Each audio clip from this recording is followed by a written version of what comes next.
if the that would concern most members of the public, right? It's this idea that an officer is at the scene, they're conducting an investigation, and their body camera is cut off.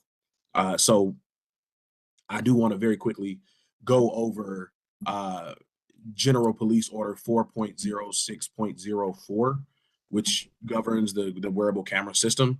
And under and within that, there are a few notable exceptions. So the first is that the WCS may be turned to buffering mode, which is essentially off uh, for the following circumstances after obtaining prior approval from their immediate supervisor or the sector unit supervisor or the supervisor in charge of the scene, and that is when when investigative personnel arrive on the scene and begin the formal investigative process. So, investigator O, can you talk about that a little bit and what that exactly means and maybe what the spirit of that might be? Because to me, pretty much any officer is showing up to begin an investigative process. So that language doesn't really do much for me. So can you, as Sure. best as you can, kind of give us what an interpretation of what that might be? Sure. So for my understanding of that, it's when they're discussing how to go about investigating, how to charge and go about handling the case. So that's not necessarily like public, I guess you could consider that. So yeah, they're discussing how to go about the case, how to charge, who to charge what against who. Um, yeah, that shouldn't necessarily be on camera. So that's not the actual interaction with any members of the public. That's more so interactions amongst officers to talk about the process of how investigations are done. Correct. Okay. Um, and the second part of this that I want to cover um, is actually prohibited recording. And one of the things listed under that is when a plainclothes or undercover investigative is when plainclothes, undercover investigative procedures and techniques are being done, including but not limited to surveillance operations, cultivating confidential informants, and by busts. So this one is a little bit more clear, which is more so undercover operations, which I mean to me makes sense that we're not going to be recording undercover operations or confidential informants because obviously that puts investigations and people at risk.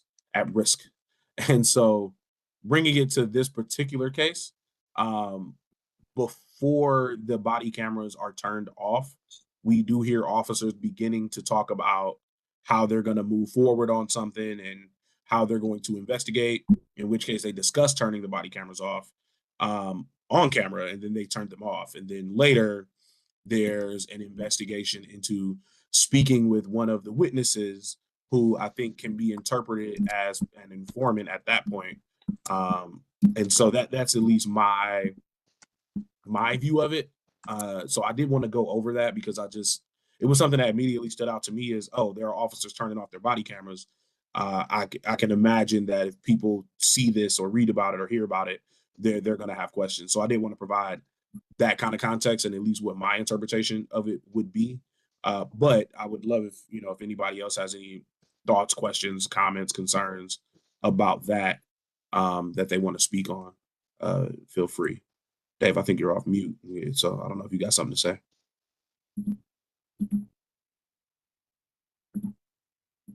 I did. I'm sorry. No, you're muted now. You are already unmuted. Okay, let's try again. I know the father of one of the officers involved in this case, so I'm going to step away from it and recuse myself from conversation or voting on this matter. Oh, okay. Thank you. All right. Anybody else have any thoughts, questions, comments about this particular portion? I got some other stuff I wanted to talk about on this. I won't, harp on it too long. But okay, hearing none, there was something else that I was a little bit concerned about, and that was related to the search. So this vehicle was pulled over for tents, which we've seen before, and is within CDP policy and procedures, that kind of thing. But I was concerned about this known marijuana package, and the probable cause that the officer used to search the vehicle was the smell of fresh marijuana, which is not burnt marijuana, which when was this? I don't know if at the time it was illegal to just possess fresh marijuana. I don't know if it was.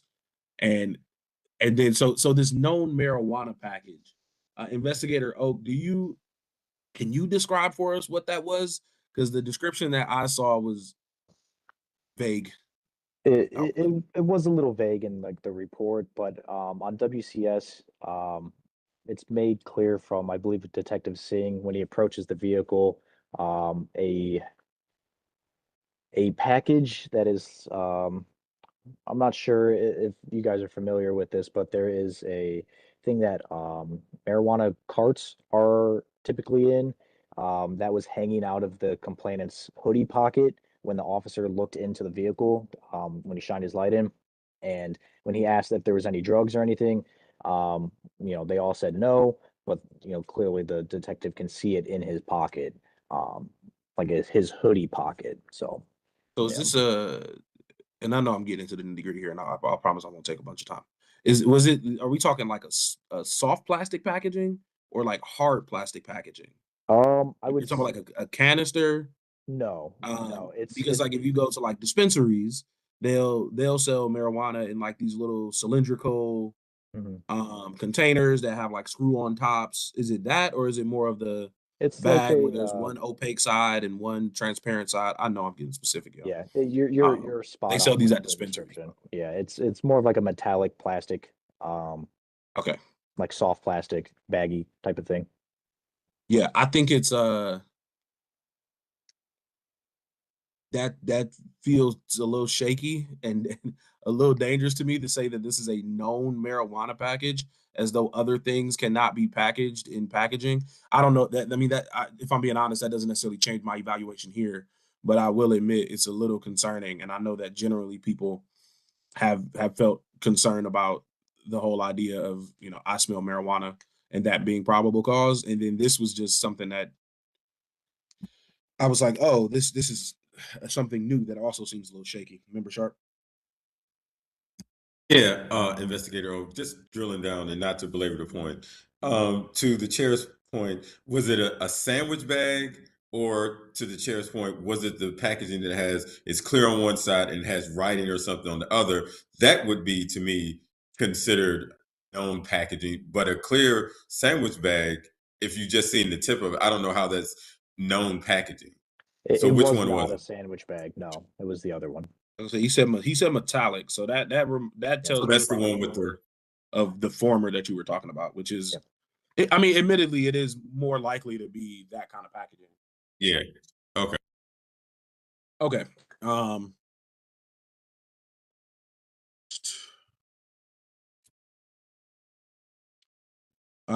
did complainant ask for a supervisor to be called to the scene, and was one called?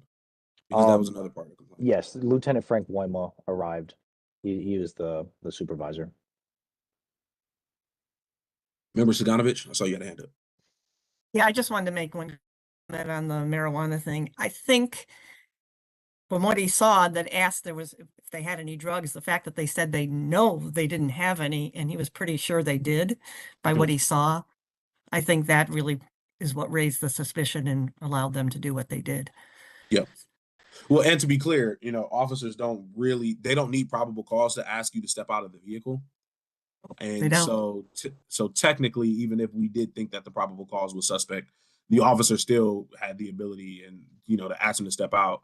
And as soon as the person steps out of the vehicle, they're sitting on a firearm. Mhm. So then everything else is opened up. So that's why I said it doesn't necessarily change my evaluation of this case, but it was something that was interesting to me, and I wanted to make sure that we covered. And the body cam stuff, I really wanted to make sure that we covered. Okay. Any other questions, comments, concerns, statements from the board? All right. Would anybody like to make any motions?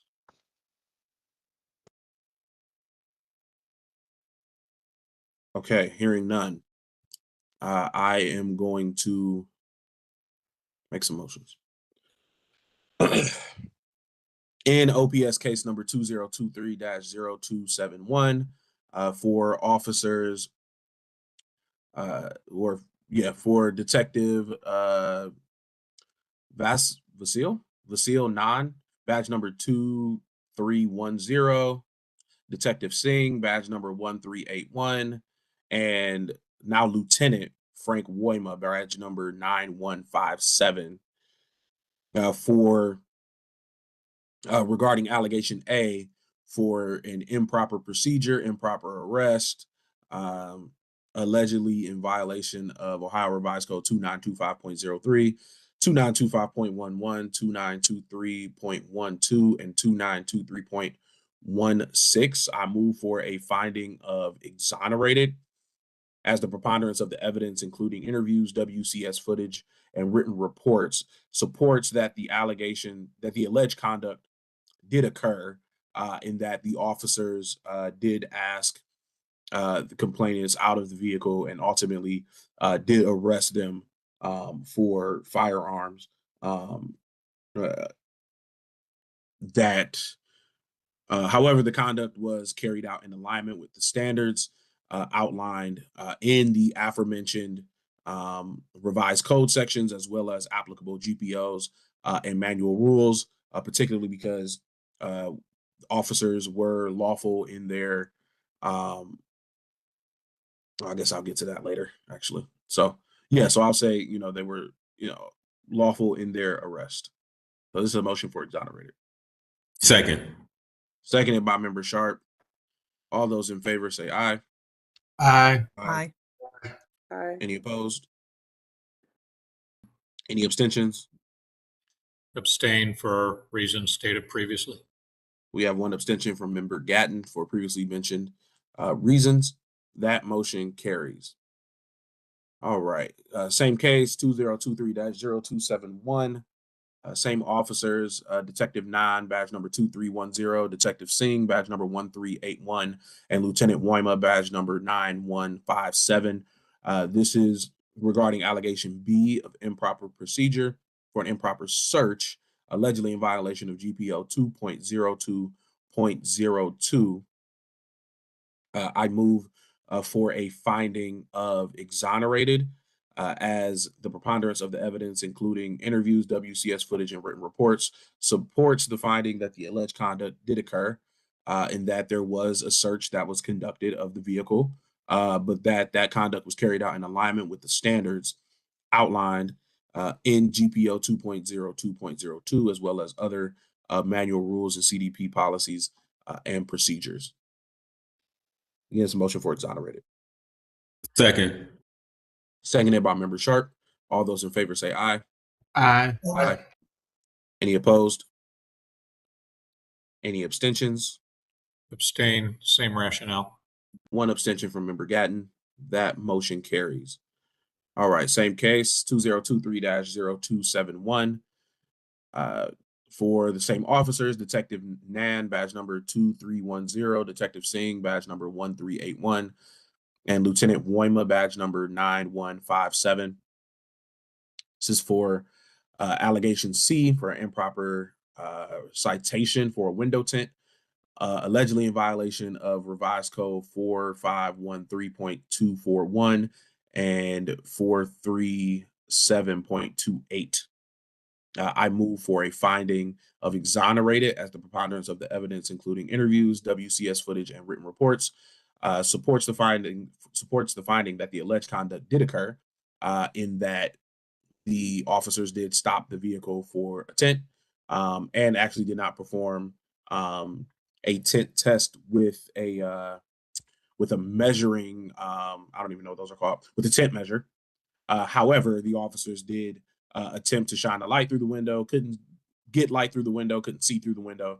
And so therefore, the conduct, that being the citation, was issued in alignment with the standards outlined in the aforementioned revised code sections, as well as the GPOs and manual rules. So again, this is a motion for exonerated. Second. Seconded by Member Sharp. All those in favor say aye. Aye. Aye. Any opposed? Any abstentions?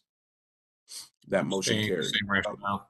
Yep, one abstention from Member Gatton, and that motion carries. All right, last one. This is same case 2023-0171.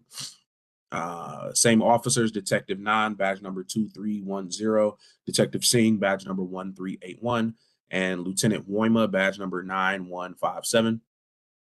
And this is regarding allegation D for WCS violations.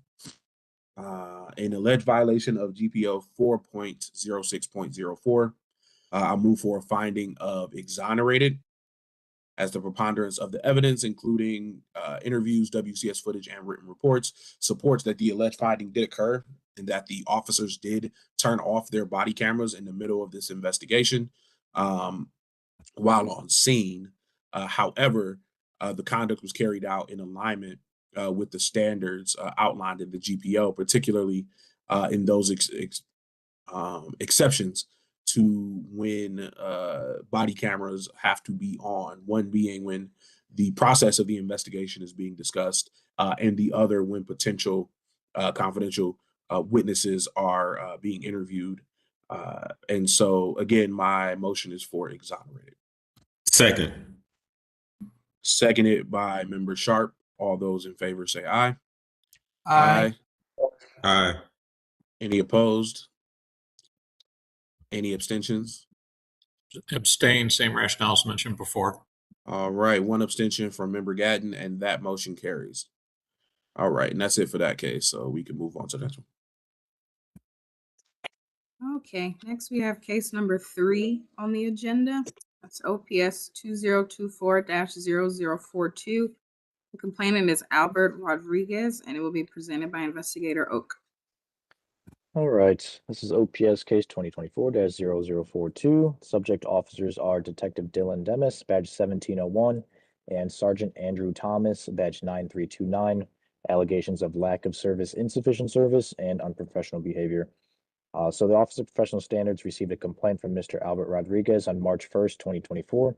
In his complaint, he alleged that Detective Demis and Sergeant Andrew Thomas failed to provide adequate service to him on February 27th, 2024. He alleged that Detective Dylan Demis was unprofessional towards him by hanging up abruptly. Mr. Rodriguez alleged that his girlfriend stole his firearm and truck keys.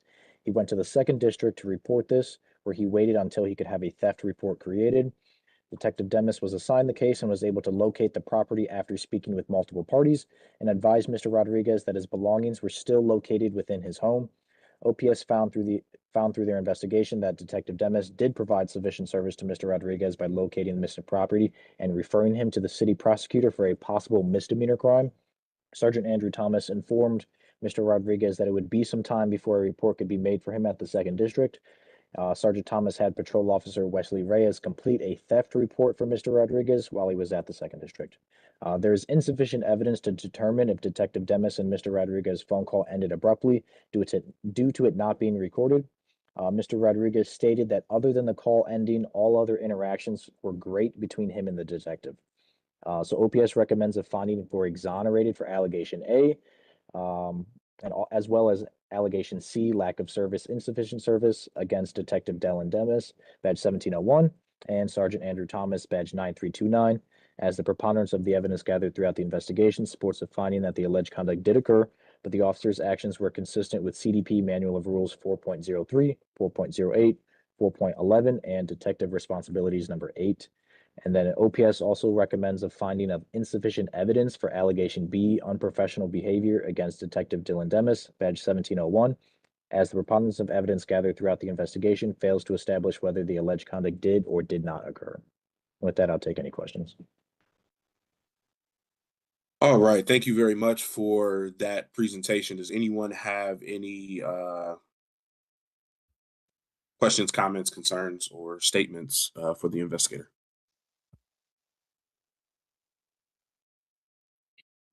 All right, hearing none. I don't have anything. Well, no, actually I will say this. So allegation A is essentially centered around Detective Demis. Centered around Detective Demis, essentially saying that, this is a matter that has to be taken up directly with the prosecutor's office and there's nothing we can really do about it. Is that, I mean, so the officers generally don't deal with misdemeanor crimes. Is that right? Is that how it's, should be framed? Correct. Yeah, the detective only handles felonies and escalating misdemeanors. Okay. Um, okay. And I just want to make sure that I'm clear on exactly what the allegations were, particularly because the recommendation is exonerated. So we've been trying to pay, close attention to what we're saying. Officers are, when we say that alleged conduct occurred, I want to make sure we got the allegations right. And then on allegation C, that's just for the delay in the time that it took for the report to be created. Correct. Yeah, so he waited at the second district for a little bit of time, but he was helped. It was just, um, due to them being, busy that day. Okay. Does anyone have any other questions, comments, concerns, statements? Would anyone like to make any motions? I can, Chair. All right. Thank you. All right. Case number 2024-0042, allegation A, lack of service against Detective Demas, badge number 1701. My recommendation is for exonerated based on the preponderance of the evidence and investigators' report. It's my understanding that the request was out of the detective's purview, so my recommendation is for exonerated. I second that motion. All right, we have a motion that has been made by Member Sharp and seconded by Member Moore for exonerated. All those in favor say aye. Aye. Any opposed? Any abstentions? That motion carries. All right. Same case, 2024-0042, allegation B, unprofessional conduct behavior against Detective Demas, badge number 1701. My recommendation is for insufficient evidence based on the preponderance of the evidence in that Detective Demas operated in Manual Rule 5.08 and 5.09. My recommendation is for insufficient evidence. I second that motion. Seconded by Member Moore. We have a motion for insufficient evidence. All those in favor say aye. Aye. Aye. Opposed? Any abstentions? That motion carries. Same case, 2024-0042, allegation C, lack of service, insufficient service against Sergeant Thomas, badge number 9329.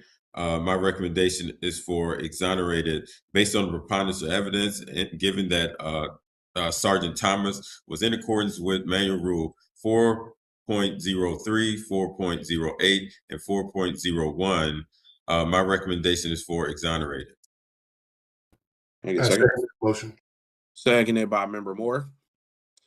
We have a motion for exonerated. All those in favor say aye. Aye. Aye. Any opposed? Any abstentions? That motion carries. All right. I think that's it for that case, right? So let's move to the next one. Okay, we're moving on to case number 4 on the agenda. That's OPS 2024-0047. The complainant is Jennifer Woodward, and it will be presented by Investigator Eisen. 2024-0047. The complainant, Ms. Jennifer Woodward, alleged unprofessional conduct against dispatchers Courtney Tabb, badge number 178, and Melody Howard, badge number 24. She alleged the dispatchers were not taking her seriously when she called about someone attempting to break into her house and shooting. She alleged she was placed on hold multiple times and someone said just hang up on them. There is no record of Ms. Woodward being placed on hold or of either dispatcher saying just hang up on them. Dispatcher Tab said she was disconnecting the call because a different dispatcher was on the phone with another individual in the house.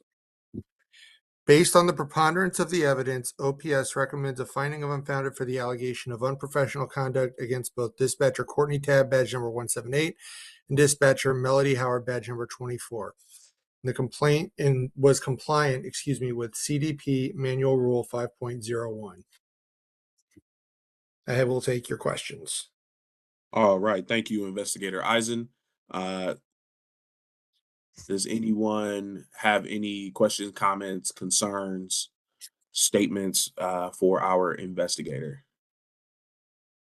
I do have something quickly. One, I did want to, when I first read the this report, one thing that stood out to me was that, I think oftentimes when people are on the phone with dispatchers and there's an emergent situation going on and the dispatchers asking them a ton of questions, right? I often hear people getting really, really frustrated on the phone and saying, just send somebody. There's somebody, on their way into my house. And so one thing I did want to reiterate to any members of the public that are listening is that generally once the dispatcher knows what's going on, what service you need and where you are, they are sending someone there. And the rest of the questions are for them to gain additional context, but it doesn't necessarily mean people aren't on the way. And I've just seen time and again people getting very frustrated with our dispatchers who across the board tend to do a good job, mostly because, and I get it, it's emergent situations. But I just wanted to put that out there. One other thing that I actually do have a question on is that one of the dispatchers, Miss Tab, states, she stated, "Are you on the phone with another dispatcher?" and then hangs up. Do we know how she knew that? I mean, I know they have a room, and I don't know if maybe she's heard somebody across the room saying the same thing. But Investigator Eisen, do we know how she knew that and whether or not and how that works procedurally? If when she knows that you're on the phone with another dispatcher or somebody else in the room is on the phone with another dispatcher, is she supposed to hang up? Is that under the rules? Can you explain that a little bit? So from what I understood, she could hear another dispatcher on the phone with somebody else from the same location about the same call. And so that's why she said, okay, we're already on the phone with you. We're going to disconnect this call. We're getting people out there, and just went forward with that. Yeah, the reason why that's as far as I'm aware. So yeah, because it was on the phone. I mean, on the call, it was pretty abrupt. It wasn't. She asked the question, "Are you guys on the phone with another dispatcher?" But she did not wait for a response. She asked and then immediately hung up. And so I was just curious as to whether, I mean, hopefully she was very, very sure that they were on the phone with another dispatcher and that it wasn't something else, because it was a pretty abrupt hang up. So I can understand why somebody may be upset and say she hung up on me, because she did. Now, it seems like maybe there was a reason. And so I was just wondering if there was any policy backing on if a dispatcher knows that there's another dispatcher involved, then they'll disconnect the line in order to make sure that, lines are available, because obviously they're getting a ton of calls all the time. yeah, to the best of my knowledge, I'm not aware of any policy around that. I don't know that answer. Yep. Okay. I will say it. I mean, and when you look at everything else, there was another dispatcher who was on the phone. So that in this case, that was correct. It was just something that I noticed that might be a little concerning, but I don't know that it would rise to the level of a violation. But I don't know. Do any other board members have any other thoughts, questions, comments, concerns, statements that they want to make? Sure, Okay. I can. Yeah, I can make some motions. Okay. Yep. All right. Case number 2024-0047. Allegation A, unprofessional behavior, badge number 24. My recommendation is for unfounded based on the preponderance of the evidence, in that Dispatcher Howard was in accordance with Manual Rule 5.01. My recommendation is for unfounded. All right, we have a motion on the floor for unfounded. Can I get a second? Second. Seconded by member Saganovich. All those in favor say aye. Aye. Aye. Any opposed? Any abstentions? That motion carries. All right, same case, 2024-0047, allegation A, unprofessional behavior conduct against dispatcher Tibb, badge number 178. I'm actually going to take the chair's point and go with exonerated, based on the preponderance of the evidence that the action did occur, but was in accordance with Manual Rule 5.01. My recommendation is for exonerated. We have a motion on the floor for exonerated. Can we get a second? I second that motion. Seconded by member Saganovich. All those in favor say aye. Aye. Aye. Any opposed?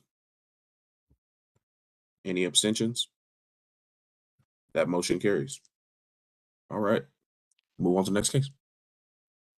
Okay, next we have case number 5 on the agenda. It's OPS 2024-0063.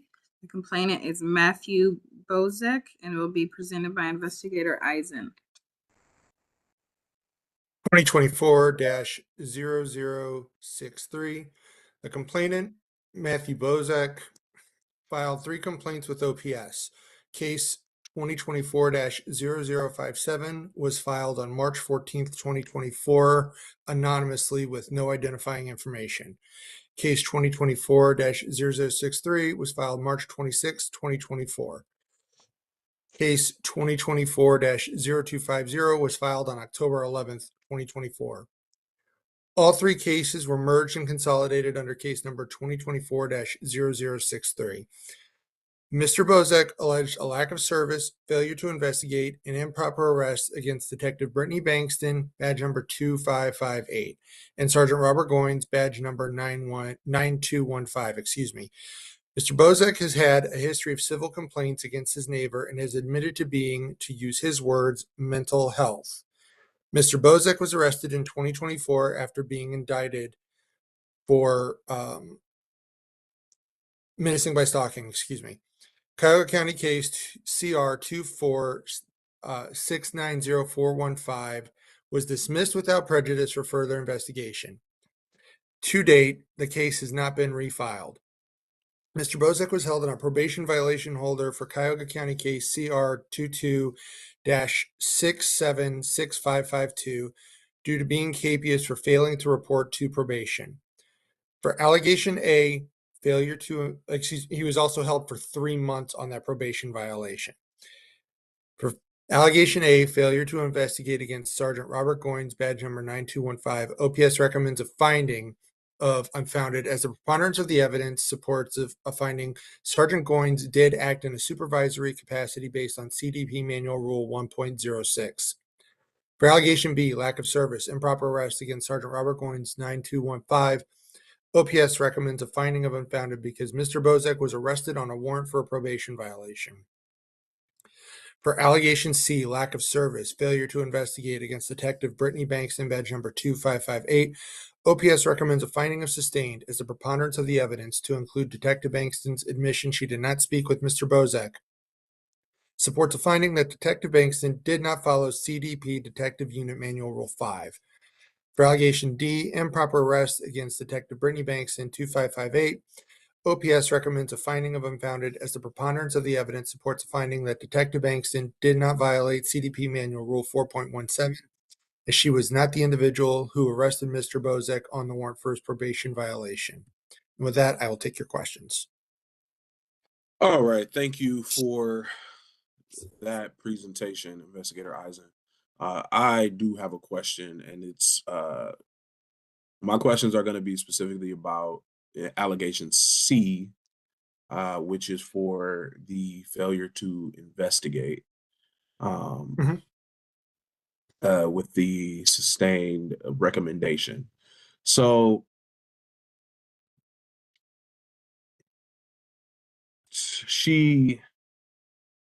So I saw in the report it states that she never provided a reason as to why she did not get a statement.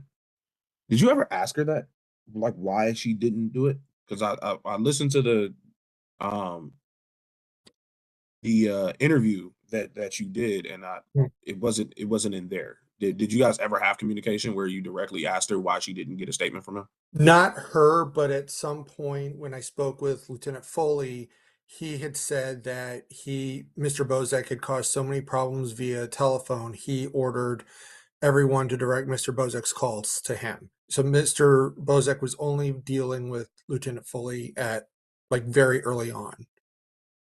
So, well, two questions from that. The first one is, well, if that's the case, then is Lieutenant Foley not also on the hook for not interviewing Mr. Bozak at some point? If he directed Detective Banks to now send Mr. Bozak to him, then wouldn't it be now on him to conduct that investigation?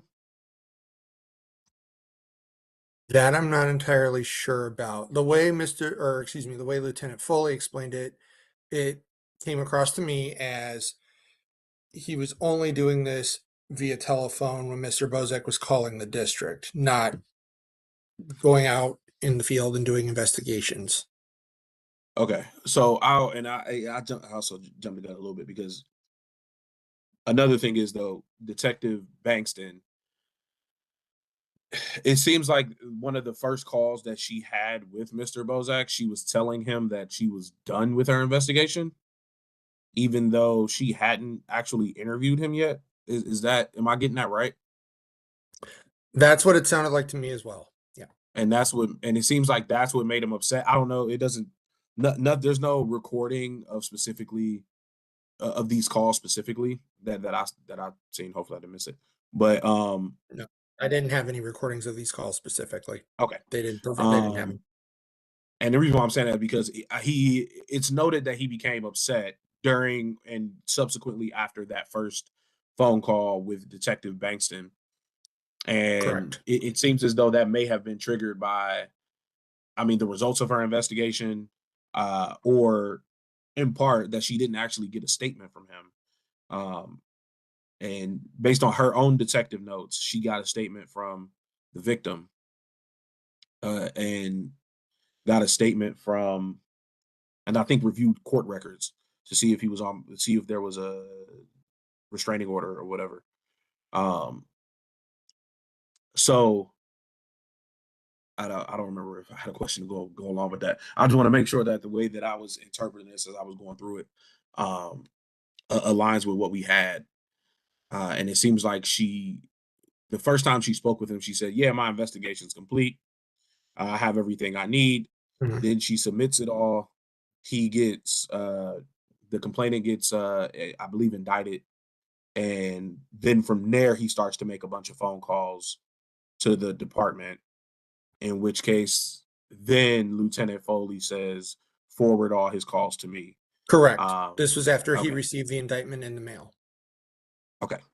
Yeah, this is why I wanted to talk through this a little bit, because that timeline matters, because at that point the investigation would have been completed. So Lieutenant Foley wouldn't have been conducting any sort of interview of Mr. Bozak because that part was already done. Okay. That was me talking through it and making sure I had everything. Okay. Okay. Does anybody else have any thoughts? Questions, comments, concerns, statements? Okay. Hearing none. Does anyone want to make any motions? Okay, I will make the motions. It's over here. Okay. In OPS case number 2024-0063 for Officer Robert Goins, badge number 9215.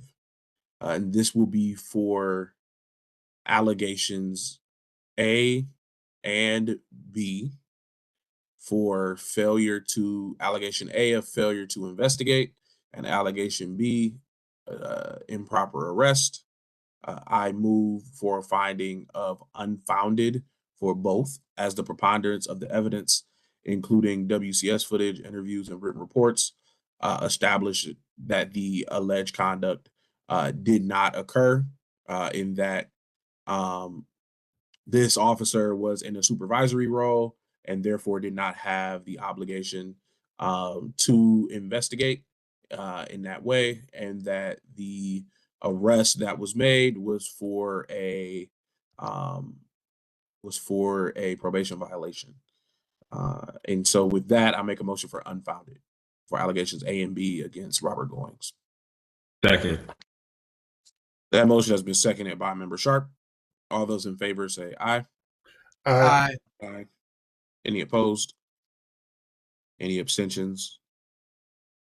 That motion carries. All right. Same case, 2024-0063. This is for Detective Brittany Bankston, badge number 2558, regarding allegation C for lack of service, insufficient service due to failure to investigate in violation of Detective Unit Manual Rule 5. I move for a finding of sustained, as the preponderance of the evidence, including interviews, written reports, supports that the alleged conduct did occur and was inconsistent with division standards and violated the aforementioned manual rule. Specifically, Detective Bankston failed to interview the suspect, which was the complainant in this case, before delivering her findings to the prosecutor's office. And again, this was in violation of Detective Unit Manual Rule 5. So again, this is a motion for a sustained finding. Second. Seconded by Member Sharp. All those in favor say aye. Aye. Aye. Any opposed? Any abstentions? That motion carries. All right, we will now need a group level. I don't have the group levels pulled up in front of me because, of course, I never do. If anybody has the disciplinary matrix handy or quickly handy, can you pull it up so I can find so we can use some specific language? But while we're looking for that, I will say I am going to move for a group 1 violation. I think this was something where the detective clearly seemed like she went through she gathered information enough for her to make some sort of conclusion. And I don't know that it was so egregious that it should, rise to a group level 2. This was an oversight of some sort. And I think that this is the type of violation that probably only requires a letter of reinstruction. But I don't know if anybody else has found specific language for me. Help me out. If we want to enumerate, which technically we don't have to enumerate anything specifically out of the matrix, but it helps. Member Mountcastle? Erroneous reporting. Say it again. Erroneous reporting. I feel like that more so implies that she wrote something down that wasn't true or wasn't correct, as opposed to just not conducting something. Okay, how about reports? Failure to submit or timelines. Well, Member Mountcastle was kind of correct in that she did submit a report, but she submitted a report without doing a proper investigation. So that, to me, would fall under erroneous report. I think the investigation is erroneous, and then I guess by extension, maybe the report. Member Saganovich, I'm not totally opposed to it, but there has to be something better than that. There's kind of Close. this catch-all that says unsatisfactory performance. No, brother. I know There you go. there isn't anything specific about not investigating or not, not Okay, so I will say interviewing. for unsatisfactory performance that ultimately led to an erroneous investigation and report. Hey, look Okay. at that. Look at us putting our heads together. So All yeah, right. so again, my motion is for a group level 1 violation. I'll second that. All right, seconded by member Sharp. All those in favor say aye. Aye. Aye. Any opposed? Any abstentions? That motion carries. Now, I mean, interestingly enough, I'm curious to see when that goes up, if we get it back and there's some sort of other rationale that we're given. Okay. Same case, 2024-0063. For again, this is Detective Bankston, badge number 2558. This is for allegation D, for an improper arrest under manual rule 4.17. I move for a finding of unfounded as the preponderance of the evidence, including interviews and written reports, establishes that the alleged conduct did not occur, particularly in that Detective Bankston did not arrest the complainant at any point. So again, my motion is for unfounded. Second. All right, seconded by member Sharp. All those in favor say aye. Aye. Aye. Any opposed? Any abstentions? That motion carries. Okay, so that's it for that case. So we can move to case 6. Okay, moving on to case number 6 on the agenda. That's OPS 2024-0106. Complainant is Carly Davenport, and it will be presented by Investigator Kabir. Hello, everyone. Can Hello. you hear me? Yes, we can hear you. All right.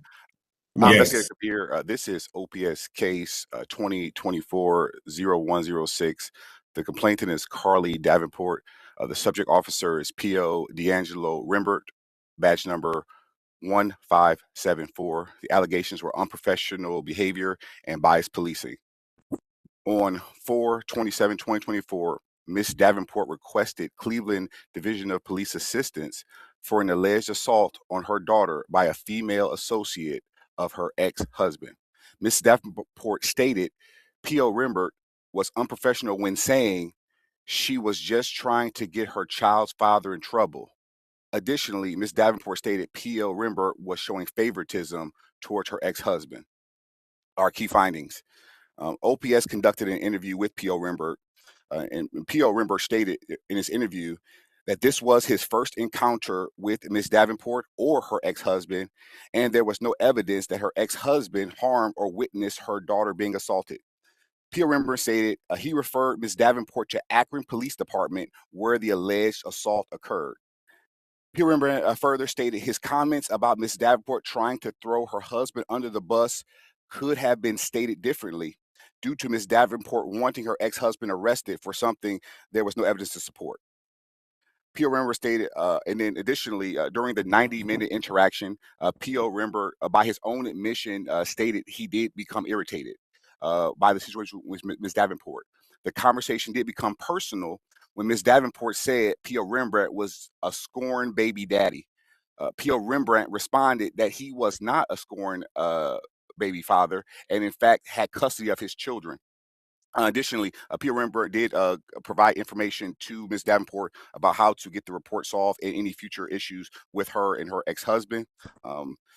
OPS recommends a finding of exonerated for allegation A, unprofessional behavior against P.O. Rembert, badge number 1574, as preponderance of evidence gathered throughout the investigation supports the finding that the alleged conduct did occur, but did not rise to the level of unprofessionalism. Additionally, the OPS Office of Special Sentence recommends a finding of unfounded for the allegation B of biased policing against P.O. D'Angelo Rembert, badge number 1574, as preponderance of evidence gathered throughout the investigation supports a finding that the alleged conduct did not occur. That completes the report, pending your questions. All right. Thank you for that presentation. Do any board members have any questions, comments, concerns, or statements for our investigator? Okay. I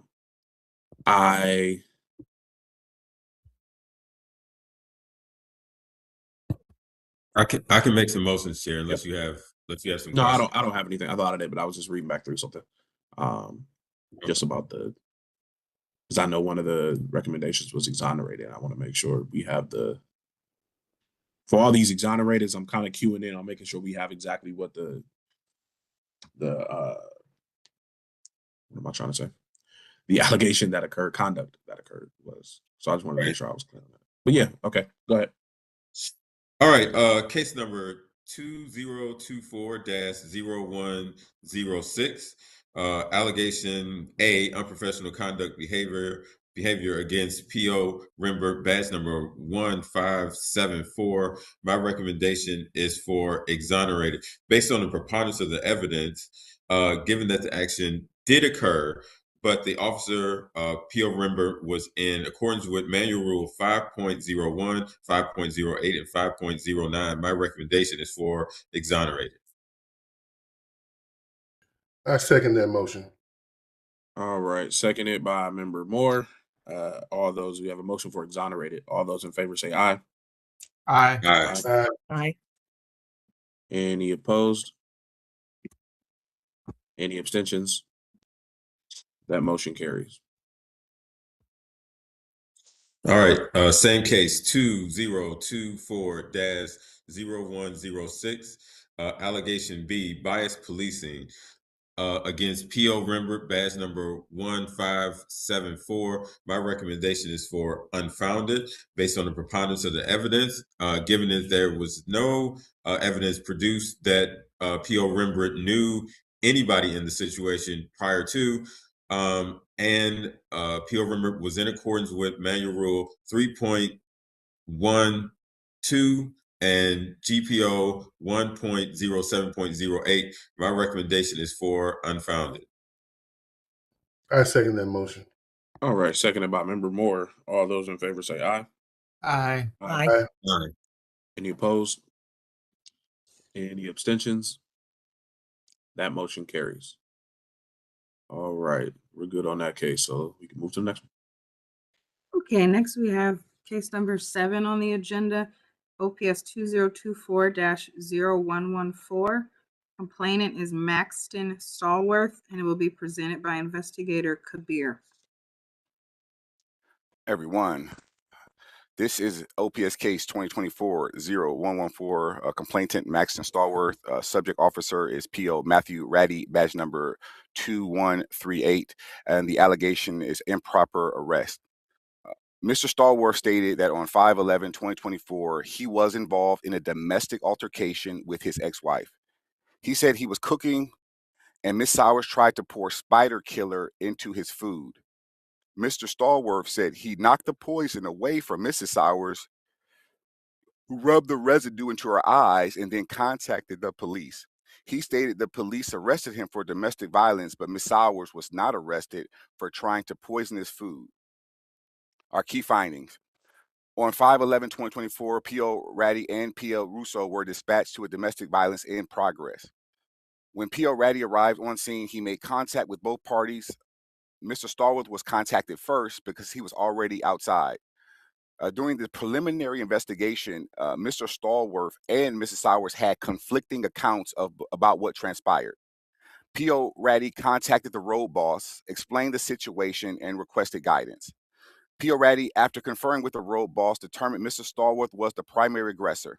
The rationale was based upon the comparative severity of the injuries suffered by both parties involved.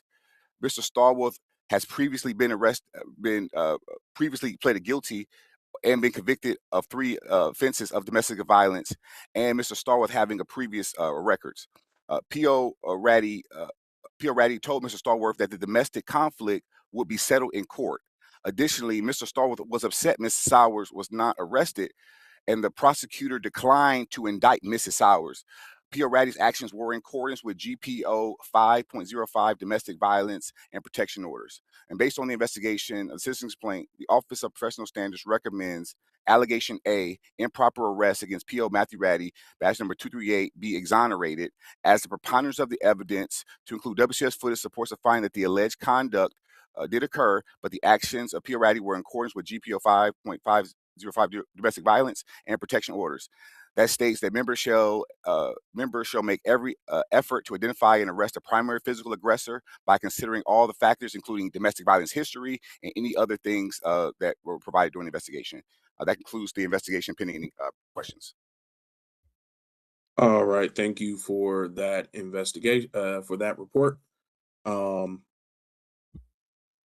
anyone have any questions, comments, concerns, or statements for the investigator? All right, Member Sharp. Yes, Investigator Kabir. What was the other officer on scene? Other officer's name that was on scene? 1 second. Matthew Ratty with this person. 1 second. I know one of them was Give me Ratty. 1 second. Yeah. Okay, go ahead. Give me Take your time. 1 second. Pio Russo. Oh, I'm sorry. Yeah, Pio Russo. All right. So my question is, Investigator Kabir, why was the allegation A not made against Russo? So the arresting officer, it was Pio Russo who made the determination, and also in this complaint, Pio Stallworth only identified Matthew Ratty. We did ask this question initially when we do our intake, as far as the officers who are making the determination, being the ones who are getting the essentially the superior officer at the time making the decision. Pio Ratty was the one who made the determination for the arrest, not Pio Russo. Okay. All right. Well, I'm good. Anybody else have any questions?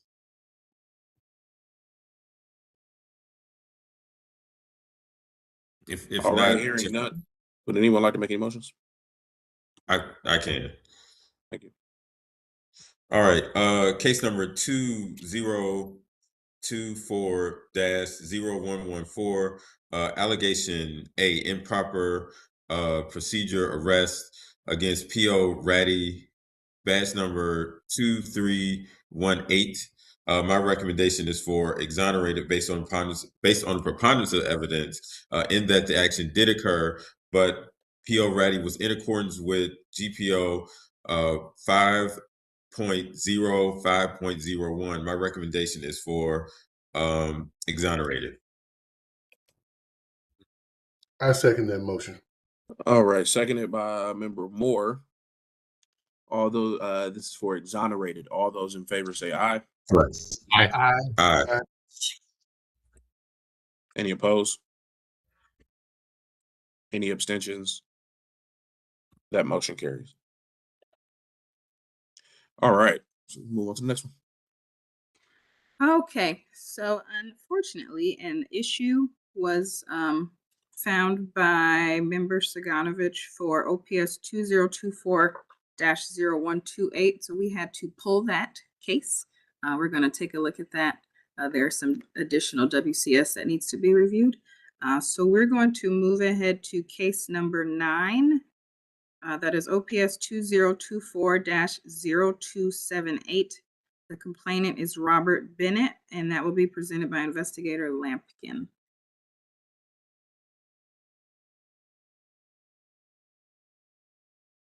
Can you hear me now? You're coming in a little low. Oh.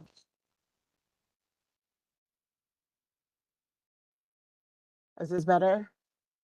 Yeah, a little bit. Just make sure you speak up, please. Okay. I'm sorry, Chair. I think I missed something. Was it a reason why we skipped 8? Yes. I missed it. GM, I'm sorry. What was it? There needs to be a little bit more review done on OPS's side before they can report. Okay. All right. You ready? All set? Yep. Okay, this is OPS case number 2024-0280, and the complainant is Robert Bennett. The initial allegation A is lack of service and insufficient service. The subject officers is P.O. Colin Gill, badge number 3171, and Detective Jerome Krakowski, badge number 585. On 10/3/2024, complainant Robert Bennett alleged when the Cleveland Division of Police responded to the altercation between Mr. Bennett and his neighbor, that they only questioned his neighbor and not him. Mr. Bennett alleged he was not given an opportunity to provide a statement and felt his statement would have prevented him from receiving 3 aggravated menacing charges in the mail. On the date and time in question, Detective Krakowski responded to a call for service against Mr. Bennett, who allegedly was threatening his neighbors and motioning as if he had a weapon. In WCS recorded interview with Mr. Bennett, he reported that CDP did not take a statement from him and felt that his statement would have prevented him from receiving menacing citations in the mail. Per this investigation, WCS recorded interview with Detective Krakowski states he acquired a WCS recorded statement from Mr. Bennett and informed him that he would be receiving subsequent citations in the mail. Also, OPS review of the WCS recorded interview of Mr. Bennett and Detective Krakowski confirmed that Mr. Bennett did in fact provide a statement of the incident between him and his neighbor on the date in question and was informed he would be cited for his actions.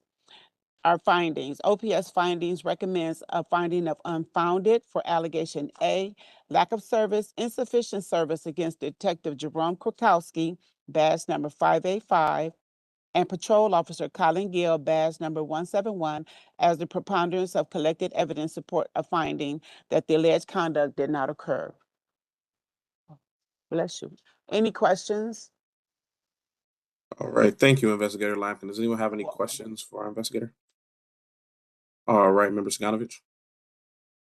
I actually have 2, because the investigative reports indicates that the detective did speak to Mr. Bennett, and also there was a recording, there should be a recording of OPS interviewing the detective.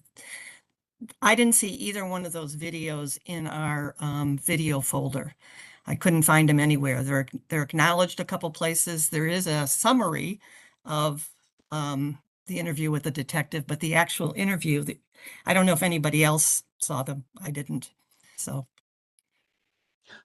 there is a recorded interview. I will go back and triple check with our SharePoint. For some reason, I'm not speaking for everybody else, but my videos have been, we've been having difficulty with my videos uploading it through the SharePoint. yeah, I don't see it uploaded. I'm looking right now in SharePoint, and it's It's the not. part of SharePoint we can get to, and it's not there. Okay. And neither of those are there. The detective, the interview with the detective, and the detective's conversation with Mr. Bennett. Okay. There's a couple of different videos there. 2 are the same, and one is just looks like a video of the patrol car looking at the street, and that's all that one is. Okay.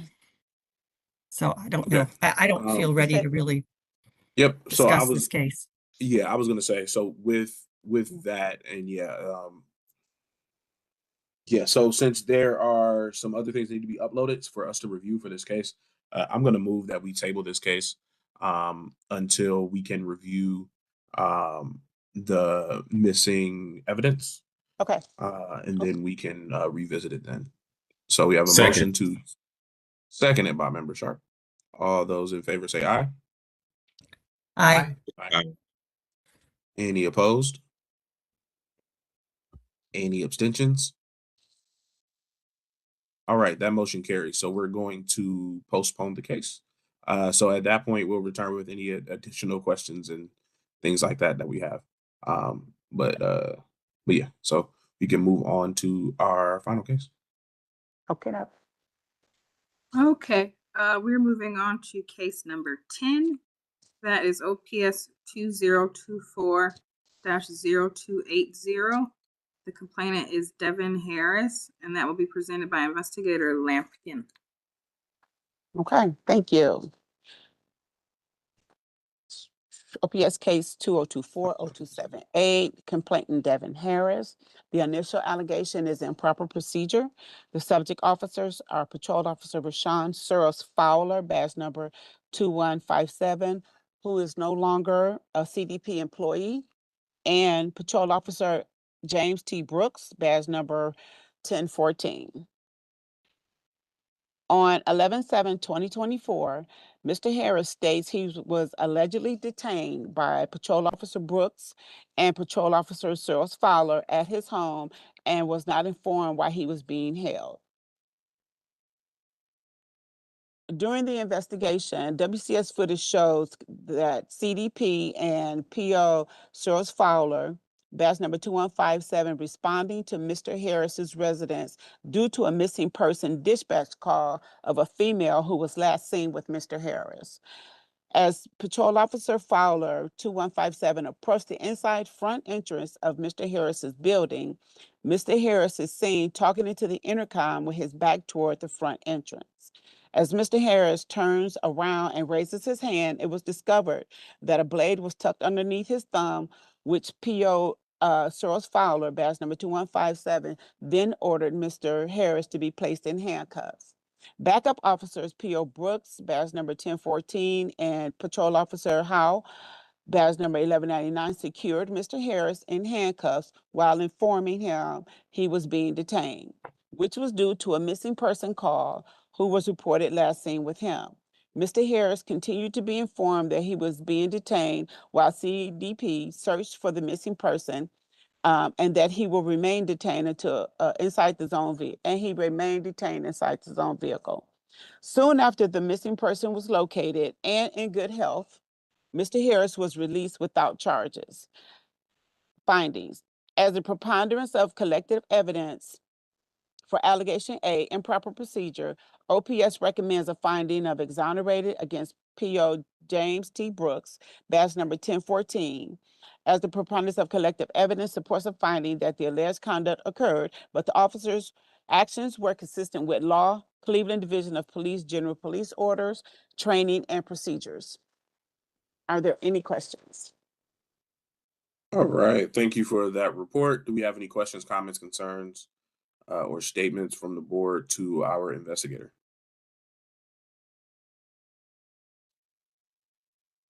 All right. Hearing none, would anyone like to make a motion? I can do it, Chair. All right. Thank you very much.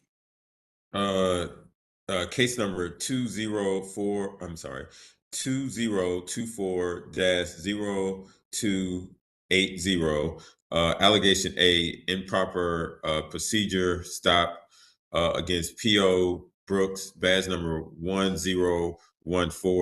My recommendation is for exonerated based on the preponderance of the evidence, given that the action did occur, but Officer Brooks, P.O. Brooks was in accordance with Manual Rule 4.01. My recommendation is for exonerated.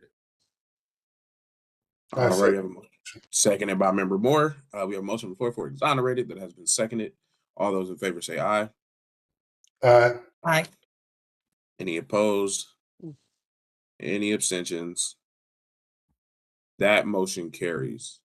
All right. For the record, there is another officer that was involved in this case, P.O. Rayshawn Cyrus Fowler, badge number 2157. But he was separated from the CDP in April of last year, so his portion of this case is administratively dismissed. Okay. Thank you, Chair. I know I said, yep. Thank you. I know I said before that was the last case. I was mistaken. I don't know why I said that. Can we now move on to our final case? Okay, case number 11 on the agenda is OPS 2024-0298. The complainant is Sharia Means, and it will be presented by myself. So OPS 2024-0298. Complainant Sharia Means. The officers are P.O. Zachary Musara, badge 2133, and P.O. Stephen Obed, badge 2134. On December 15th, 2024, Sharia Means was driving for Lyft and picking up a passenger from a pub. She stopped the vehicle in the right of two-lane traffic next to parked cars and turned on her hazards to wait for the passenger. Officers Musara and Obed pulled up to her driver's side window and asked her to move. After she moved into an available open parking spot a few yards ahead, they pulled up again, and more words were exchanged between Miss Means and Officer Obed. Miss Means, Officer Musara, and Officer Obed all have similar accounts of the incident. They only differ slightly in what was said and how it was said.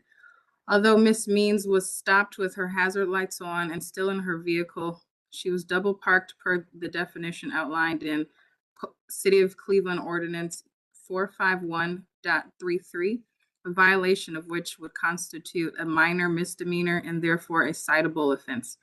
Officer Musara and Officer Obed used discretion in not ticketing Miss Means, choosing to give her a verbal warning instead, as they had done with cars in front of that pub the night before. The officers stated that they never planned on citing her and did not believe a second interaction would turn adversarial. The entire interaction was about 30 seconds to 1 minute long. Neither conversation was captured on WCS, though all parties acknowledged that Miss Means was upset after the initial contact. Approaching her again led to an adversarial contact, but neither WCS was activated, which is a violation of GPO 4.06.04. However, as neither interaction was recorded, there is insufficient evidence as to whether or not the officers acted in accordance with Manual Rules 5.08 and 5.09, which cite unprofessional behavior and conduct. Based on the preponderance of evidence to include interviews and duty reports, OPS recommends a finding of insufficient evidence for allegation A, unprofessional behavior and conduct against PO Zachary Musara and PO Stephen Obed. OPS also recommends a finding of sustained for allegation B, WCS violation against Officers Musara and Officer Obed. Any questions? All right, thank you for that presentation. Does anyone have any questions, comments, concerns, or statements for GM Watson? I do. All right, Member Gadden. We don't have the WCS, but the officer admits that after they told her to move forward, that they pulled up beside her, and he said, and she appeared irritated or upset. I don't know what the exact language was. And he said, "Now, was that so hard?" Clearly, at minimum, sarcastic. I don't know if it rises to the level of, is that unprofessional or not? I mean, it's kind of uncalled for to say to a citizen, "Is that so hard?" or "Was that so hard?" And I guess it seems like he's trying to excuse in his interview, saying, "I could have given her a ticket." Okay, you could have, but you didn't. That doesn't give you the right to act unprofessionally. So I know we don't have WCS of the entire encounter, but she says he said that, and he says he said that. So I guess it's a question for the board: does that rise to a level of unprofessional behavior? And I guess, given that he says that he said it, and it's consistent with what the witness said, there's no doubt it was said. So I don't think he can hide behind, well, you don't have body cam footage to show it. Body cam thing is a separate issue right now, but in terms of the allegation, that's my question. Okay, Member Saganovich. I actually was going to address the body cam thing, so maybe we should discuss what. Okay, then yeah, let's start with this first. Any board members have any thoughts on what Member Gatton just stated about? I mean, all three parties pretty much tell the same story about what happened. There may be some difference, I guess, in tone that the three parties discussed, but it is clear here that the officers they said something originally to the complainant. She moved, and then they followed her and to say something else, which at the very least is petty and uncalled for. Anybody else have any thoughts on whether or not it rises to the level of unprofessional?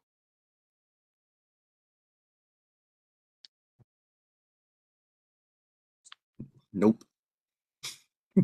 I was kind of on a bubble with this one, Dave, because like I said, it's definitely petty, it's unnecessary. I don't like the officer's attitude that I could have given you a ticket or like I could have done something worse. Like, I mean, you also could have not said anything when I complied with you, if we're talking about what you could have not done. But again, I just don't know if that kind of interaction rises to the level of a manual rule violation. I guess Although I do think I think we have enough evidence to make a call on it. And that's kind of what I say. I don't know it rises that level, and I guess I'm kind of leaning toward it probably doesn't. It was it was a smart ass comment that was unnecessary. Now was that so hard? Just she moved forward. Is that one statement rise to a level of that was unprofessional behavior requiring discipline of an officer? I don't believe it seems minor, but part of my point also was even when there are times we don't have body cam footage, we could still make determinations, and it doesn't necessarily mean there's insufficient evidence, especially in a case where it seems to be a credible complainant. There's nothing that she said that we can point to and say, well, she was making up a story. The officer who said it said he said it and kind of excused it away. And his partner said he said it. So we have evidence that it was done. So I guess I would just point out that in all of these cases, and oftentimes we say, well, we didn't have a body cam. That doesn't mean we can't make a ruling on it based on the facts that we do know. And I think the facts here are clear. He said that. And that was what the complainant was upset about primarily. I don't think she was upset that she was told move forward. Maybe she was. I don't know. So I don't know. I wouldn't be inclined to make a motion to say it was unprofessional behavior, but perhaps others. I'm looking at the manual rules or the excerpt that was put into the report for manual rules 5.08, 5.09. And it says the officers should command the respect of the public and be courteous and respectful in their conduct. I think that's what we need to look at. Exactly that. And so if we're gonna say that this statement occurred, that it was petty, that it really shouldn't have happened, then maybe we should sustain the finding, because it definitely wasn't courteous or respectful. And clearly it's something that resonated enough with the complainant for them to make the complaint, which doesn't necessarily point to evidence. I don't want to imply that just receiving a complaint is somehow evidence that something occurred. But I am a little bit concerned about us saying this wasn't courteous or respectful, or it may have been discourteous and disrespectful, but then still saying that this isn't a violation. And so I don't know if anybody has any thoughts on, quote unquote, rising to the level, or is there a black and white line here that we're over, that we just need to enforce it? And we can, when it comes to rising to the level, we can deal with that on the group level side of things and just say, hey, it's a group level 1. Doesn't affect promotions or anything like that. It's just a group level 1. We letter reinstruction, that kind of thing. Or do we say, actually, this just isn't a violation? I'm also thinking, and then I see you, Member Mountcastle and Member Saganovich. The other thing I think about is these type of interactions, I think, are really the kind of interactions that leave people with bad taste in their mouths about the department. And are the kind of small things that I think a lot of people, members of the public, think get brushed under the rug, that can overall paint a negative picture of our department. And maybe I'm overthinking it, but Vice Chair Mountcastle. So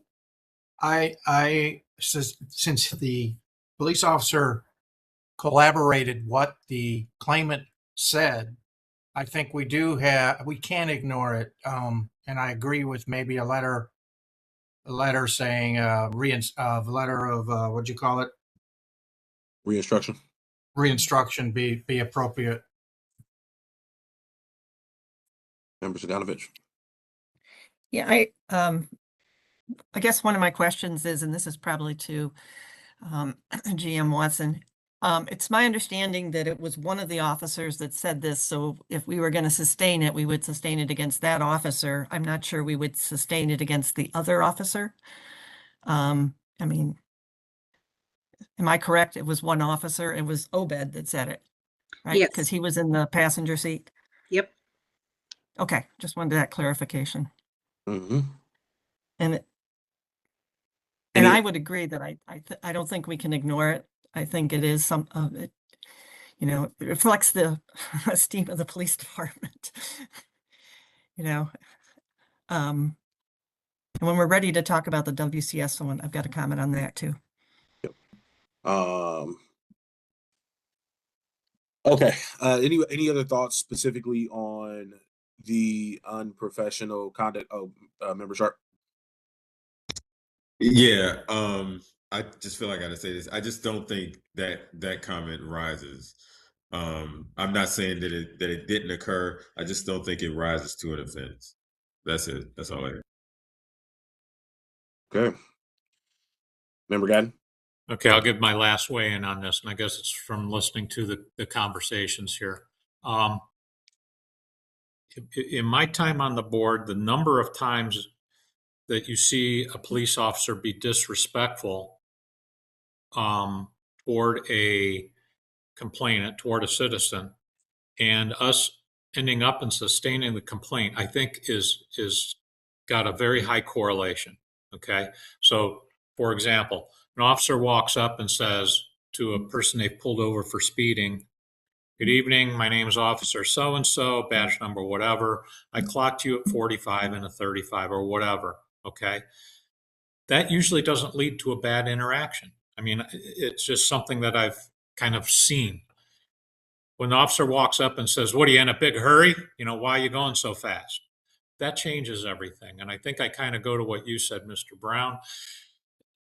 When an officer says something like that, at least we know one citizen was like, "Why did that officer have to be a smartass to me? I'm working. I'm in my car. Okay. I double parked. They waved me forward. I didn't get out and start screaming or yelling. I pulled forward. An officer had to roll his window down and say, 'Now, was that so hard?'" So I'm starting to lean, I'm now leaning toward it was unnecessary. It's unprofessional. And if we sustain it, I would assume we would go to a group level 1 and then let the chips fall where they may. If it's a letter of reinstruction, okay. If it's something more, okay. If it's a verbal discipline, okay.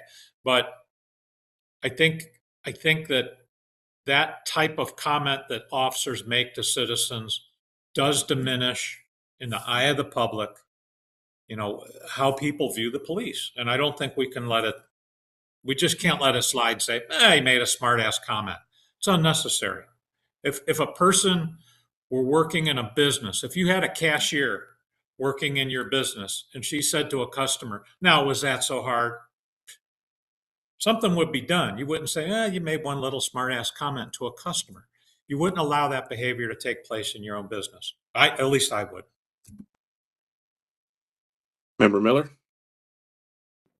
Just to echo some of the sentiments that I've already heard, that I would also be in support of. Honestly, I think it goes beyond a smart comment or anything you want to categorize it as that. I think it's a flex of authority. You would usually hear, like, how can I say this? You often hear like someone in an authoritarian role say, "Well, I could have did this. I'm giving you grace on this." And to a degree, it's like, hey, you're supposed to be thankful that you're not doing that. When within this role, I kind of feel like with this specific situation, it's just cut and dry. The additional comment was extremely unnecessary. And again, saying what I just said, it's a flex of authority, and it's like it gives the connotation of like this superior, like you're within my grace, you're within, you know, my standard of what I allow you to do, which again, in the grand scheme of things, you are a police officer, right? You have the discretion X, Y, and Z, but the comments alone were just absolutely unnecessary, in my opinion. But I digress. Okay, don't. Okay. Thank you for that. Now let's move over to the second allegation B for the WCS violation. I know, Member Saganovich, you have something to say on this. I actually on this have front. I actually have a question. You know, when you turn on the WCS, it takes about 30 seconds before you actually get sound, and you know, you get the video, but to actually get sound. My understanding is this second interaction, which is when they really should have had it on when they pulled up, only lasted like 10 seconds. So even if they had turned it on, I don't think it would have made any difference.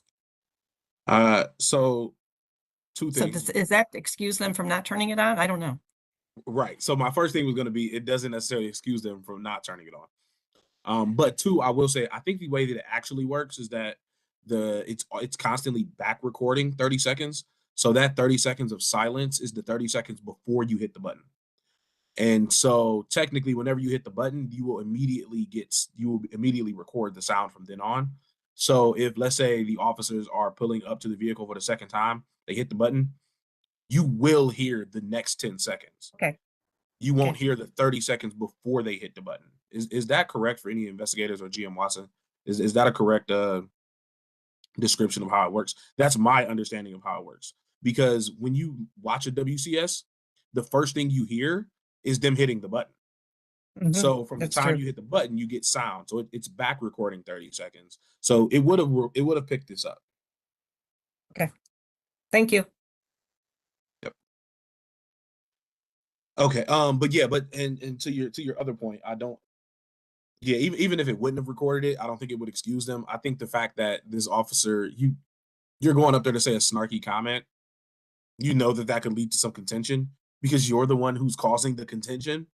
And so I don't know that I would buy any excuse from them of like, oh, I wasn't expecting it to be adversarial. And just so we're clear, the language of 4.06.04 requires activation for WCS prior to contact that may or does become adversarial. So it doesn't really say likely, it just says may, which I think is a lower threshold than likely. And if I'm going up to make a comment, and I think, Member Gatton, you mentioned this earlier, if I'm going up and I know I'm walking up with an attitude, then it only makes sense for me to think that this may become adversarial. If I'm coming up to your window to say, now was that so hard? That in and of itself is kind of adversarial in the language. So I would argue that it would be difficult for me to see that this couldn't have been a foreseeable adversarial situation. Member Gatton? Okay. I don't necessarily disagree with that, but if I'm your partner, do I know that you're going to say something smart to the person? Mhm. So should I have turned it on, knowing that was going to happen? We pulled up, hey, move forward. You know, I don't believe in every instance they can immediately just hit it saying, okay, I'm going to talk to somebody and ask them to move forward. Mhm. Is that adversarial, or maybe, I guess it could be, but you know, there's some judgment calls they need to make, or every time they said hi to somebody, somebody might say, I don't want you saying hi to me. Oh, you should have, you know, that may have become adversarial. So there's some reasonableness to when they hit it, I guess. So they're coming down the street, or they turn the corner, this car is parked, double parked there. They stop, move forward, she moves forward. I don't know that at that point, I don't think anybody has even believed at that point they should have hit it before saying that. That is the second thing is when they pulled up. So I think it was the passenger. Obed was the passenger. I'm not sure, but Yeah, I think Obed was the passenger. should Massara known Obed was going to make that comment? I don't think so. He can't read minds. For all he knew, if Obed was rolling the window down and was about to say anything, he was going to say, hey, thanks a lot. Appreciate you pulling up. I know it's crowded out here. Have a nice evening. He doesn't know what he was going to say. Yep. So if we tag him with the WCS, I don't know that it falls on both of them. That's a good point. Member Sharp? I think an argument can be made by Obed, like, yeah, I pulled up, she was making a face, and I blurted it out. I shouldn't have said it if he were, you know, specifically asked. I mean, I don't think there are a lot of times where you're like, hey, in 5 seconds, I'm going to say a smart ass comment to this person. I think it just comes out some. So I don't know. This one, Again, we go to the letter of it. Every single interaction that an officer has with a citizen may become adversarial, no matter how nice they are. You know, you come up and say, "Have a nice evening." Well, Yep. I'm not having a nice evening because you made me pull forward. Look, it just became adversarial. You know. Yeah. Remember, Sharp? So yeah, and God, I hate to get in the weeds on this, but off P.O. Morris, that was the driver, and Obi was the passenger, right? Yeah, yeah. Masara was the driver. Masara, sorry, was the driver, and then Obi's the one that made the comment, right? Right. So then think about this though, and this is to Mr. Gatton's point. If I'm the driver, did you ask me to stop? Am I just driving by the car? He rolls the window down and blurts it out. Then I'm not liable. But if he has to stop, or there was some conversation, then you are liable, because if he has to stop, then I know he's going to say something. I should hit the WCS because this may become contentious. That's the question. Was there any coordination? Because I just can't see Morris driving and stopping just out of his own whatever, and then the passenger having the window rolled down in order to make the comment. It seemed to me to be some coordination. If there was any kind of coordination between passenger and driver, then they both should get hit with the WCS. I do take Mr. Gatton's point. Now, if it was reversed and the driver drove and made the comment, then you can't hit the passenger because they don't know. But in this case, it seems to be some coordination. How did the car stop? You know, we're back to, you know, one of these catch-22s. You know why we don't know? Because they didn't turn the WCS on, and it wasn't admitted in an interview. Part of it was admitted in an interview. So that part of what you just mentioned, Mr. Sharp, would be insufficient evidence. If we were just asked that question, that the driver asked to pull over. And again, I don't, you know, we don't have any evidence at all that says the passenger said, "Hey, stop here a second. I'm gonna say something to her," or we don't know exactly what happened in that short time. So, and the complainant wouldn't know. And if it wasn't found during the investigation and the interview specifically asking that question, did you tell him you were going to pull over? I assume he rolled the window down, said, "Move it on forward." They pulled forward, she pulled forward, and they're just doing a slow roll by. I don't know. I don't think we can make a determination on that. But I will say this, and then GM Watson can go. Based on the preponderance of evidence, though, we do have some evidence. In fact, we know that the car pulled up. This is the squad car pulled up. That's a fact. And we know the comment was made. That's the second fact. So I agree with you. We can't see into the car to see what was the coordination, but there are some facts in the record. The car did stop. There was a comment made. Go ahead, GM Watson. So the officers were brought in for a second interview because I was curious about why they pulled up in the first place. So in the driver's interview, Musara, he stated that Miss Means appeared to be upset. This is not quoted. This is summarized from the interview.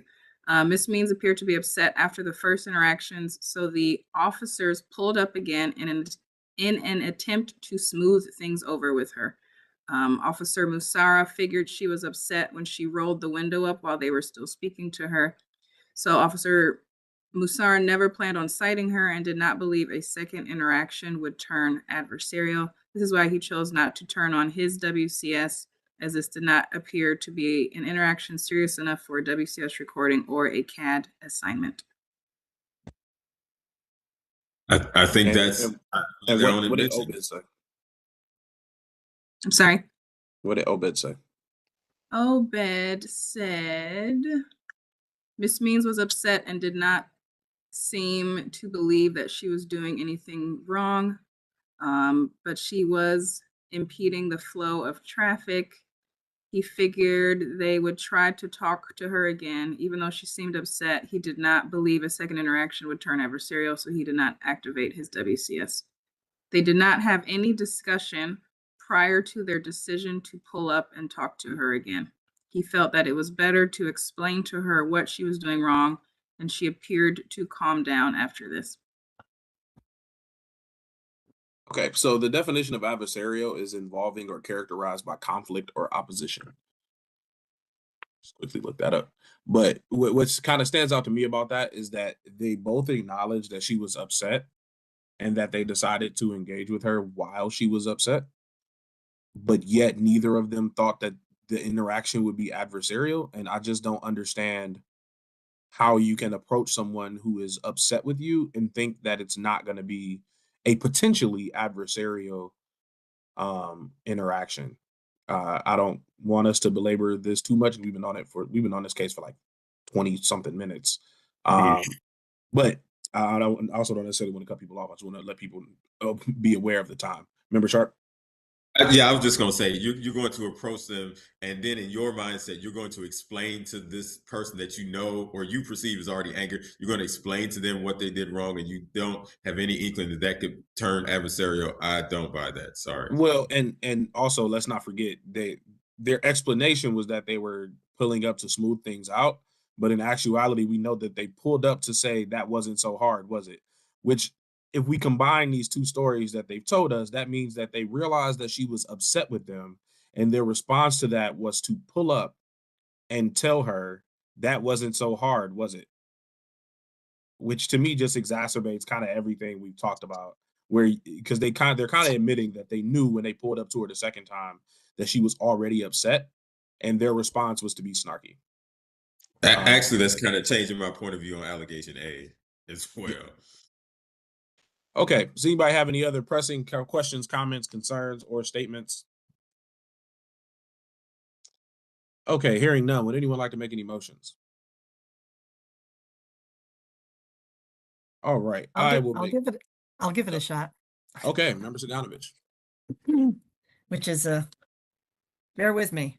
Okay. Okay. In case number 2024-0298 regarding allegation A, unprofessional conduct as to police officer Zachary Musara, badge number 2133, based on the preponderance of the evidence, including the interviews with the officers and the information that we were able to gather, I would make a motion that it's unfounded as to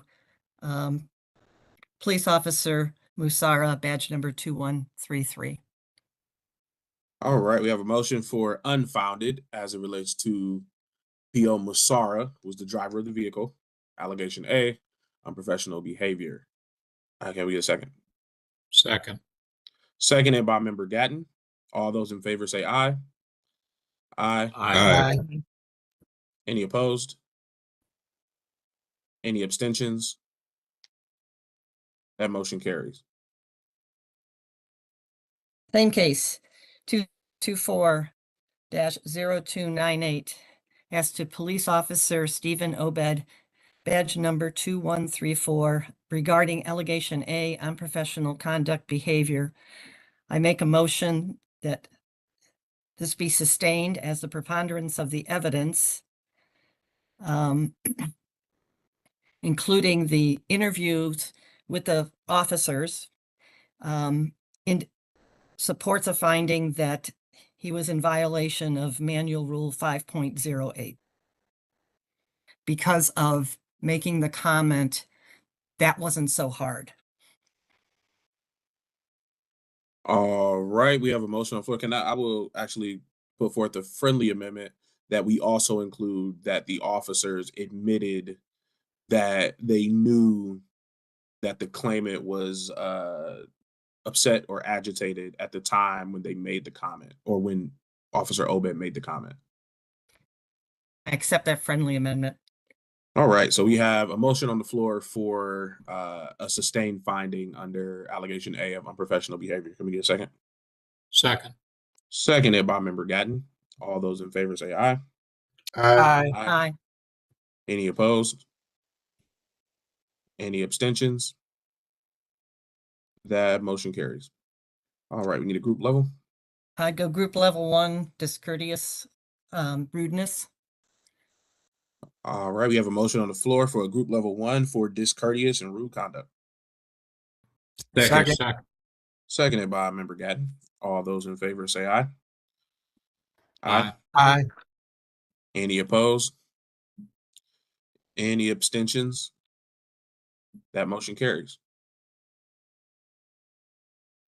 Okay, in case number 2024-0298, as to allegation B, WCS violation regarding, I think I can combine these two, perhaps, regarding police officer Yeah. Zachary 2133 and police officer Stephen Obed, badge number 2134.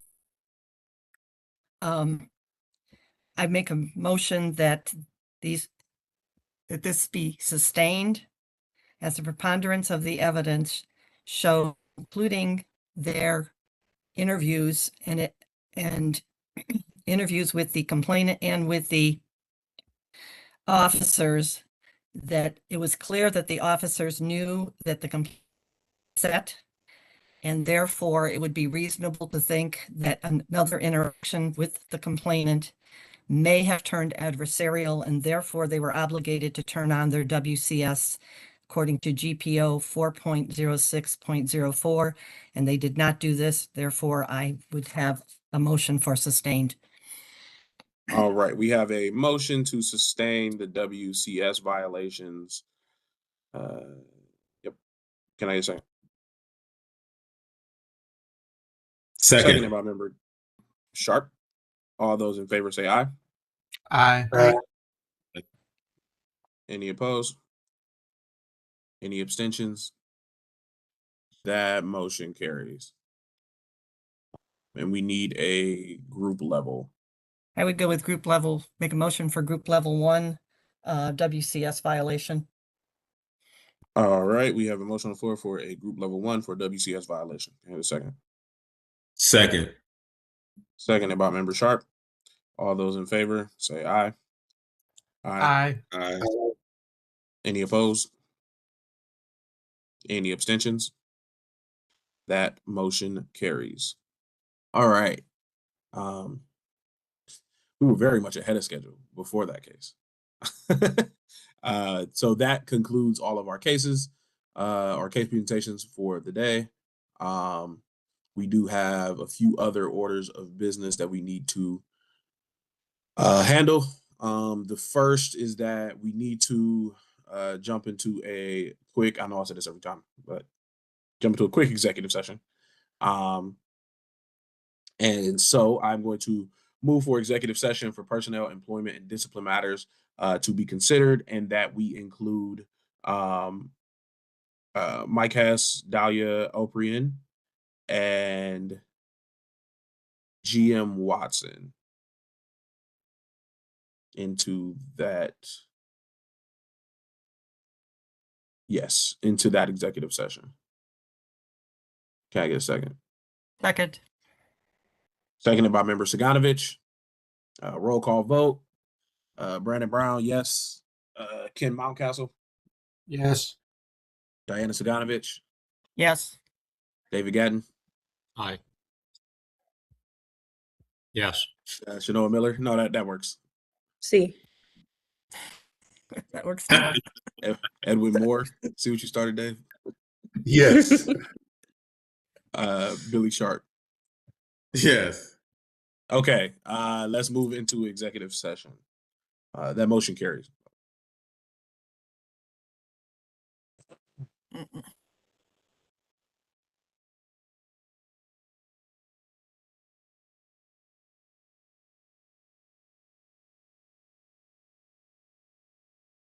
Member Moore, are you logged on using your city email? I believe so. I don't think I am. Okay, so that's why you're still here. Let me just correct that. I'm going to send you over now. Thank you.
There we go. Thank you.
Hey, Mike and I are not in the executive session and did not get the offer. Oh, there it is. Never mind. Thank you.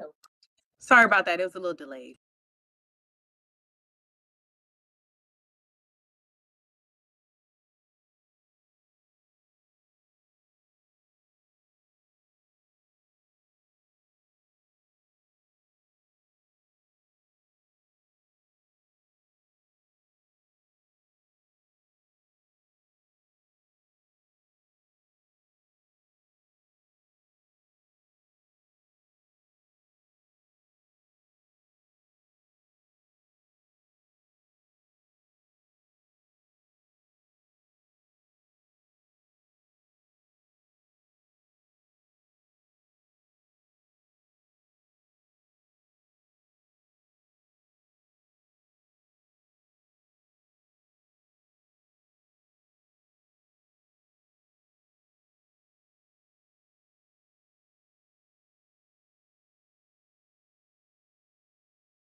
All right. Longer than I thought, but here we go. Okay, so we can move on to old business, which is to be addressed. We're gonna have, and Jalecia, this is mostly for you because we'll need you to draw up an agenda really quickly. We're gonna have a meeting this Friday. We have a special meeting this Friday at 2 p.m.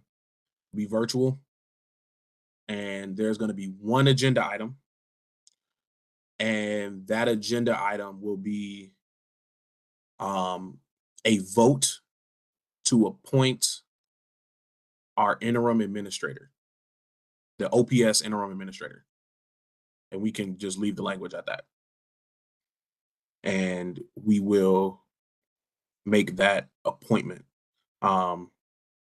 As a point of information, per our last meeting, we've already made a similar motion to have Mike Hess serve as our interim administrator of OPS. That was pending agreement by Law Director Mark Griffin, which we did get his approval. And so we are moving forward in that regard, but we are going to make an additional motion. We can't do that here because it's not on the agenda. And for special meetings, we kind of have to stick closely to the agenda. So we're going to set one agenda item, Friday, 2 p.m. virtual. And if you, we can, if you want to send it to me, Jalecia, I'll take a quick look at it. But honestly, you can post it because we'll need to post it by 2 o'clock today for our 72-hour notice. So we need it posted pretty quick. As much as possible. I don't know, just in case to cover bases, hopefully this may also serve as a notice because this is a public forum. But if not, we'll still try to post it by 2. Okay. That being said, we're going to I move that we table our new business to discuss NACO 2026 until our February 10th meeting. Second. Seconded by Member Sharp. All those in favor say aye. Aye. Aye. Aye. Aye. Any opposed? Any abstentions? That motion carries. All right, so we're gonna table that. This is not a motion that I'm making, but I do want to just let people know that the meeting that we currently have scheduled for February 25th, that we discussed before, rather, for February 25th, will likely not be a case meeting. It will likely be a training.